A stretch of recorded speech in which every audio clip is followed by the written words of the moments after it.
Yo, what's good, YouTube? Back with another reaction video. Before we get into this video, guys, subscribe to the channel. Subscribe to the channel, please. Subscribe to the channel. Bali's heartbreaking seafood markets. Be careful here. Let's find out. In this video, I'll be exploring seafood, street food. My impression of the lower part here overall is that not a lot of ice being used and there are a lot of flies. On the island of Bali, they don't ask you at all how you want to prepare it. They just prepare it however they want to prepare it. I'm looking at this and it's got a bit of a seafood funk to it, like the kind that you don't want in your seafood. Oof, this video is gonna kill me. From the inside or from the outside, I'm not sure which way. Whoa. A lot of people might think Bali is its own country. It's not. It's part of Indonesia. Indonesia is one of the most populated countries in the world with over 300 million people. It also has the largest Muslim population in the world. But folks on the island of Bali celebrate Hinduism. So the religion, the customs, the food, everything in Bali is quite different from the rest of Indonesia. Today, our focus is on the seafood. We've come to Bali's biggest seafood market, and here you can find seafood like you can't find anywhere else, I assume. We're gonna start the day by touring the market and seeing what kind of unique seafood we can find. Let's go.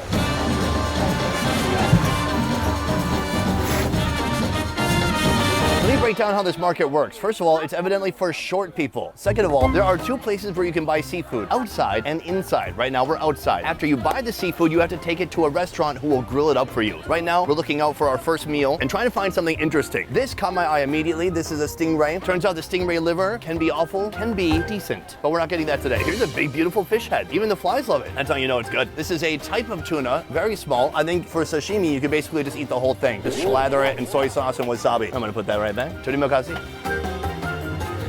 Okay, cool. All right, bye-bye. Right here we have a bunch of baby sharks. Now, I'm not sure if they're bamboo sharks or actual baby sharks or baby bamboo sharks, but they're Baby sharky doo doo doo doo doo. not on ice. Inside, a lot more stuff is on ice. I did notice that. My impression of the lower part here overall is that not a lot of ice being used and there are a lot of flies. I believe in pushing boundaries of food except for when it comes to food safety. So I'm gonna head inside where there's a lot more ice and things seem to be a bit more fresh.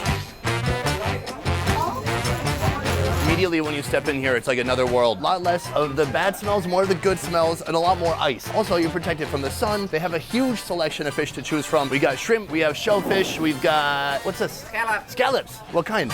Oh, yeah.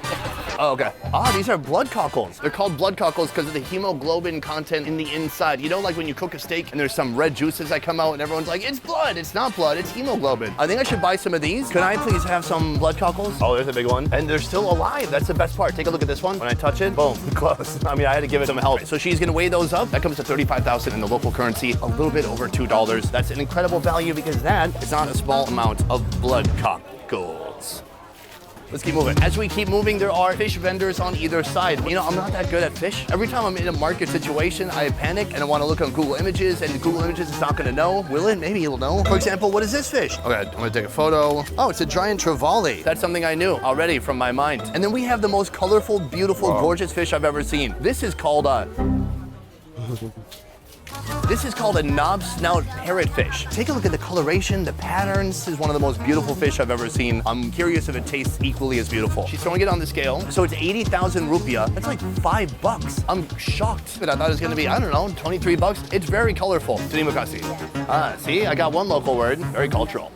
Right next to the seafood market, there are a few different restaurants. Now, the restaurants don't have any food. You gotta bring them the food and then pay them to cook it up for you. Hello, bro.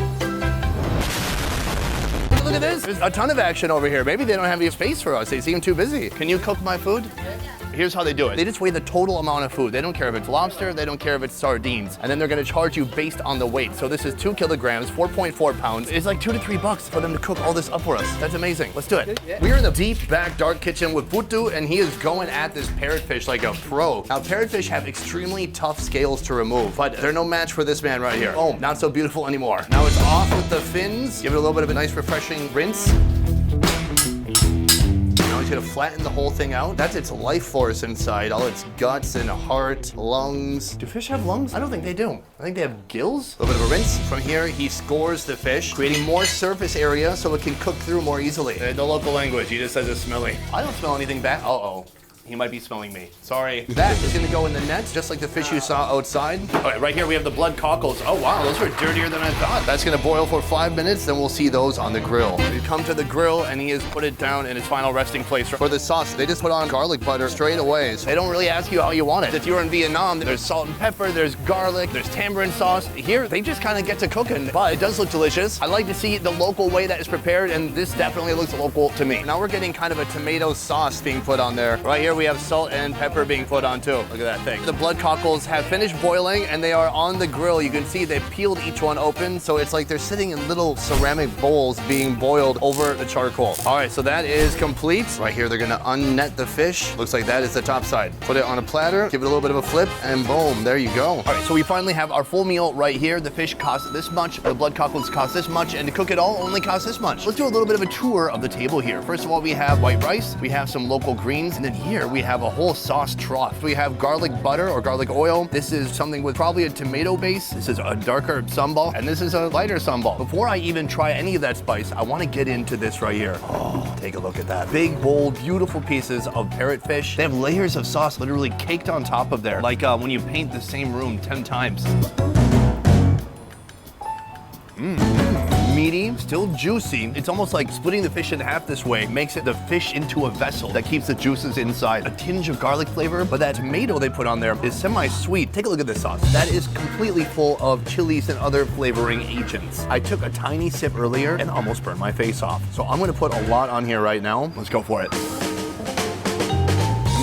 That is lighting me up like a menorah. It's sweet, it's semi-sticky, and very spicy. I'm not gonna go through every single sauce, but I'm told this is one of the best ones here. This is called sambal mata. There's raw garlic, there's chilies, there's lemongrass, and there's something else that I forgot.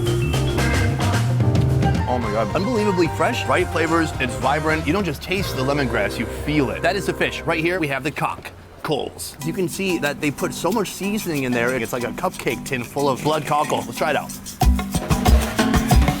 Never had a doubt. That's delicious. It's slightly chewy in the best way possible, but certainly not tough at all. Oh, it has a nice smoky flavor.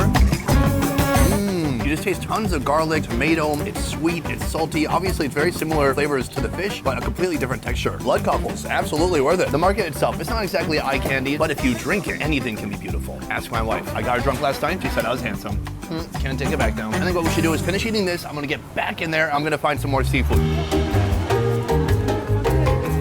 Right here we have octopuses and we have what I thought was squid, but actually these are cuttlefish right here. They have two really long arms. That's a cuttlefish, right? Because that's how they cuddle with you. This looks awesome. It's like a broth of inky darkness that all the squids or cuttlefish are inside of. Here we have crabs. Right here we have giant river prawns, tiger prawns, and prawns. I don't know all the scientific names. Right here we have some giant barracuda. Last time I had barracuda, I was in Mexico City and the guy cooking it was a lucha libre wearing his mask, and I still can't look at barracuda in the eyes to this day.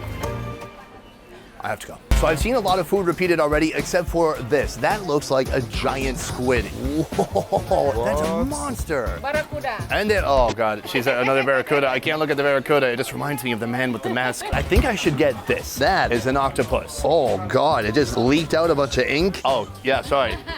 He said be careful for the rotating fan right here. If you want to chop this into smaller pieces, though, you can just put this right up to the fan. The people here are so friendly. They're so awesome. I'm gonna buy an octopus from them. He's gonna weigh it up. So I believe it's 52,000. So it'd be roughly a little bit over $3. Perfect, thank you. These are squid. And I think I should order half a kilogram. All right, he's gonna plop that in. And that is 44,000, around $3. The next thing we have to do is go find somebody who's gonna cook this food. We've come to another Dungeness kitchen right here. They're prepping our octopus. They've just cut the head off. And right here, the tentacles remain. So now he just beats it up completely. Here's what I find fascinating about this place so far.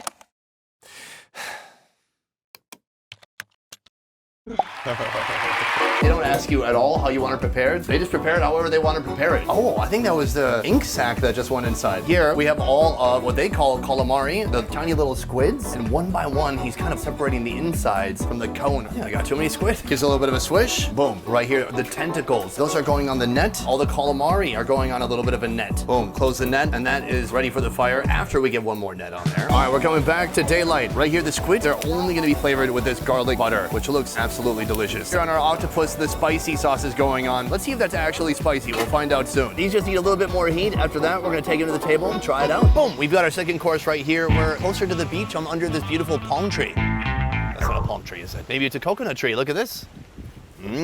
Tastes like Diet Coke. Right here we have two dishes. I'm a little bit apprehensive of what I have in front of me here because I'm looking at this and it's got a bit of a seafood funk to it, like the kind that you don't want in your seafood. It also has the texture like it hasn't been fully cooked all the way through. So I'm gonna look for a piece that seems more done and I'm gonna take one bite and see how I feel using my emotions. I think it's easier when these things are cooked already because you might not really know what it is. But when you see them like prepare this whole thing, like, oh, might freak you out, man. Pretty slimy, rubbery on the outside. This was the spicy one. I can tell you, not spicy. I'm not sure what happened. I don't know if we picked the wrong seafood or if we picked the wrong cook, because that's a possibility too. So that's that one, delicious. This one, when I saw it, I thought, is this also done? Because they feel far too gooey and not done enough. This is cooked with garlic. I'm gonna put even more garlic on here. Either it's delicious or I get to lose 5 pounds. Either way, I win. Oof. Unless this is some kind of new way of cooking, this is probably some of the worst seafood preparation I've ever had, which is interesting because the first place we went, the food we had, delicious. Some of the best seafood I've had in a long time. This, the opposite end of the spectrum. I'm not getting full off this, I'll tell you that. From here, we need to make one more round into that market to redeem ourselves. I need to find one more seafood. I'm gonna go with a different cook to see if they can whip up something a little bit more palatable and something that's not gonna endanger my life. Seafood we just had, not that fresh. Here may be the reason. Yesterday was a national holiday. It's called Silent Day. Everything is closed. Yet today somehow, even though no one fished yesterday, all the food is still here and abundant. So what happened? They probably saved the food here for a couple of extra days. So that means now whatever I buy, it's a little bit of a gamble as to whether or not it's gonna be fresh. Right here, I think I found the pinnacle of this market. They have a couple of different lobsters. First of all, this is more like a rainbow or spiny lobster, but that is not what I'm here for. This is what I'm here for. This is known as a bamboo lobster. You know, because the antennae here are very spiky. It's got these little like freaking shivs above its eyeballs. It's got beautiful coloration here and this bluish black hue and yellow stripes going down the tail. It's a beauty. Should I give it a little bit of a sniff? That's beautiful. I'm not really good at this. It doesn't smell like anything. My man, is this fresh? Fresh. Okay, well I said the word fresh and you repeated it, so that's probably fun, right? He's gonna weigh it up. I believe the price, it's a little bit over $40, which is not bad. Oh, hello, hello, hello, hello. Oh no. They're saying hello, but I hit my head. It's not because they're making conversation. They want me to move, and that's the only word they know. This video is gonna kill me. From the inside or from the outside, I'm not sure which way. All right, bag it up, let's take it away and put it in a body bag. All right, well, it's too late to back out, but here's the trash, and this is the preparation area for the food. I don't know what's going on anymore. The first move is to remove its constraints. He cuts off the antenna. Wow, you can see that tail is thick with meat.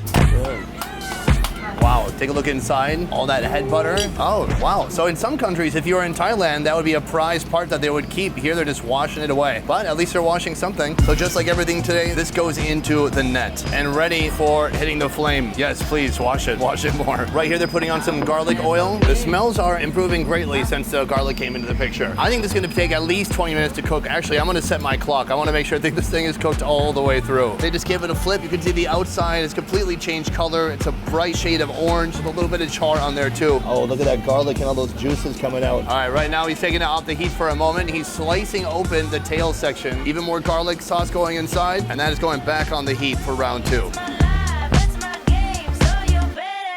Meal 3, the final meal of my life. Hopefully not. Today is interesting. It started off really good, and then it got really bad, and then now I feel like I've lost all my trust in mankind, and I'm hoping for the best here, but there's 2 things that could go wrong. 1 is that this could be an old lobster. 2 is, I don't know, did you see the preparation area here? I've never seen anything like it. Let's see how it tastes. Oh, take a look at that. That is pretty impressive. It does smell very nice. It's very garlicky. I'm gonna give it a dip in the garlic oil here. Try it out. Garlicky. Some parts are a little sinewy, some parts are quite juicy and delicious. Overall, I would say it's a winner. It tastes like I'm gonna be okay. This is that sambal mata. You can see the chilies inside, it looks spicy. I'm gonna put that on the lobster. Oh, it's so fresh. There's onions, there's chili seeds. For a little while, we lost our way. Our GPS left us in the dark, but now we found our way back to Flavor Town. It's very pleasurable. And I would say around 40 bucks roughly for a lobster this big. It's not that bad. The other thing that's hard to believe is that I could have 2 pounds of lobster or 2 pounds of any animal and they charge you the same amount of money. All right, so that is our lobster. We've had 3 meals so far. It's time to wrap it up right after this. Boom, guys, that is the end of the video. What a wild roller coaster of a day this was, huh? I don't think that today is a great representation of Balinese food as much as it is more for typical Indonesian food preparation. preparation. That being said, some of the food today was delicious, and then some of it, well, you gotta be careful. If you come here, I would say smell the seafood when you buy it, and then just check out the joint you're going to. Otherwise, fun day. I'll let you know how I feel tomorrow. That is it for this one. Thank you so much for watching. I will see you next time. Peace. All right, I feel All right, guys. That's the end of the video. I mean, I don't mind. I think I can try some of these things. I think I'm open to trying stuff like this. So hopefully, if I get the chance, I mean, get out of the country, cool, try some of these kind of things. Alrighty. Thank you guys for watching the video. Please like, comment, and as always, subscribe to the channel. Support your boy, okay? Alright, peace.